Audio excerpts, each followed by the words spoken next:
Seattle is my city, and the Mariners are my team.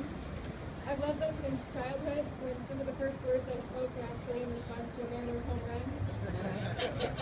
Last year at my wedding, my husband and I used Felix jerseys as the gift book, and when they announced now presenting Mr. and Mrs. Hernandez, we came running out with our jerseys on for an archway of bats. I've been working for the Mariners for 5 seasons now. I supervise the souvenir department, and I work at the team store. Last December, though, I called in sick, and I didn't receive sick pay. When I asked my manager about it, he wrote me up and threatened to fire me for insubordination. I learned that my coworkers there were having similar problems, so I went to my manager's boss. I was told that the problem was only at that store, but I learned from more coworkers that the same problems were happening at other stores as well. I went to the Vice President of Human Resources, Mary Ann Short, who said that it was only happening in the retail department.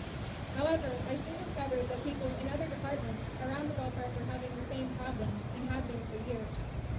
By this point, I had found examples of employees being paid less than minimum wage, overtime not being paid at time and a half, sick pay being illegally denied, breaks being missed but taken out of checks anyway, checks that did not cover all of the hours that we had worked, people being paid at a lower rate than the rate they'd been promised when they were hired, and more. When I pointed this out to management, they did give me some back pay, but they also cut my hours, shorted more of my checks, transferred me supposedly from one team store to another, but then failed to even schedule me at the new store for nearly 2 months.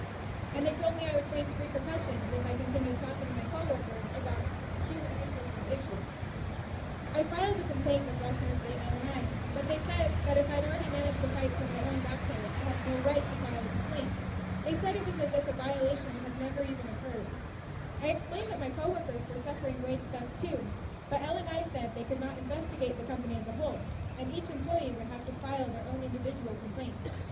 I asked what incentive the company would have to comply with the law if when they broke it and they got caught, all they had to do was pay a single employee what they should have paid that employee in the first place.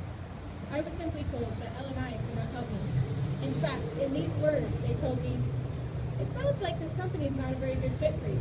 Maybe you should think about looking for a job somewhere else." Of course that company was not a good fit for me or for anyone else if they were stealing from their employees, but I felt like I had a moral obligation to do something about it before I just left.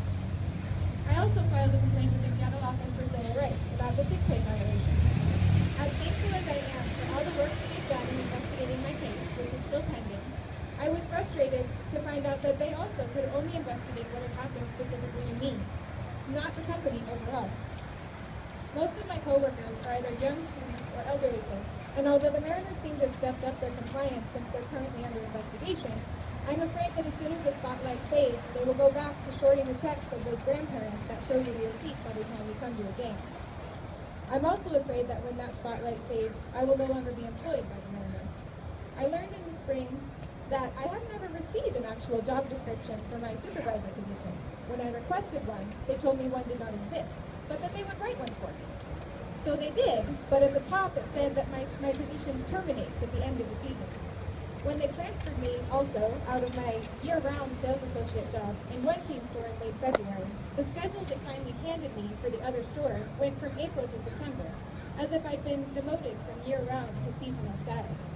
I'm afraid that when the season ends, I will find myself entirely unemployed in retaliation for standing up for my rights as an employee. And the Mariners will claim that they did not fire me, they simply declined to rehire me.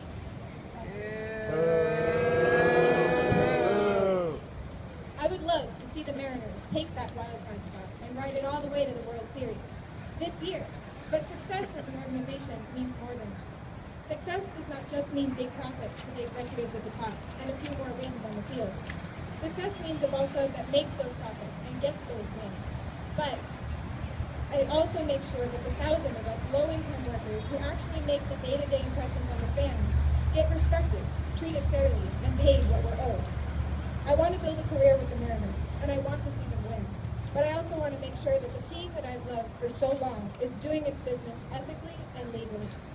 Thank you for your support as we work to make sure that the team that represents our city is one we can be proud to call ours. Thank you, Lily. So, on a daily basis, this is what we would see happen to companies across the country and across Seattle.